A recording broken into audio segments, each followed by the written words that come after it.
కొని ఆయన కుటుంబాన్నంతా బెదిరించినా కానీ ఏమి చేసినా కానీ జనరల్గా కుటుంబ సభ్యులు కష్టం వస్తే నలిగిపోతాం.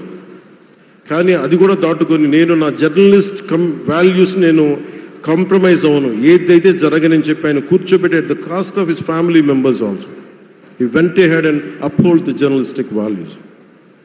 వారికి దానికి చాలా చాలా సాహసంగా నాకు చాలా ఆనందం వేసింది. ఆయన ఆఖరిలో ఎలక్షన్ రిజల్ట్స్ వస్తాయి, ఎప్పుడు వస్తాయి వీటన్నిటి అనుకున్న టైంలో నేను ఒకటి అనుకున్నాను, ఆయన ఆరోగ్యం క్షీణిస్తూ ఉంది, బాగుండు, ఆయన ఈ విజయ వార్త వింటారా లేదా అనేది నేను ఒకటి ఆలోచిస్తూ ఉన్నాను.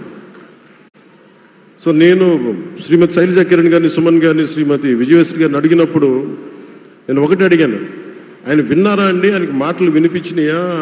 అందరూ చెప్తారు ఆయన వినిపించట్లేదంటే, లేదు, చాలా ఒక 24 గంటలు ఆ విజయాన్ని దశాబ్దం పాటు నలిగారు, దశాబ్దన్నర పాటు నలిగి ఆయన్ని నలిగిన తర్వాత ఆయన అలాంటి వ్యక్తి విజయ వార్త వినకపోతే అక్షోభిస్తుందేమో ఆత్మని అనిపించేది. కానీ విజయ వార్త వినే ఆయన పరమదించారు.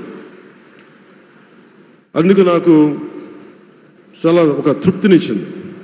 అలాంటి మహానుభావులకి నా నివాళులు అర్పిస్తూ ఆయన నుంచి ఎవరైనా నేర్చుకోవాల్సింది, ప్రజాస్వామ్యాన్ని పరిరక్షించడానికి ఎవరి స్థాయిల్లో, ఒక పత్రికాధిపతిగా కావచ్చు, ఎవరు ఏ స్థాయిలో ఉన్నా దాన్ని మనం కాపాడాల్సిన అవసరం ఉంది.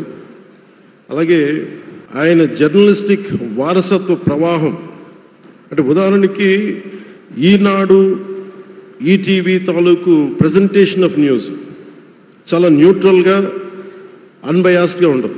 ఏదైనా విషయం చెప్పేటప్పుడు నా గురించి ఎంత రాస్తారో, నన్ను తిట్టాలనుకున్నప్పుడు అంతే తిడతారు. అంటే నువ్వు చేసే పనిని బట్టే గుర్తిస్తారు తప్ప నాకు తెలుసు కదా అని చెప్పి మళ్ళీ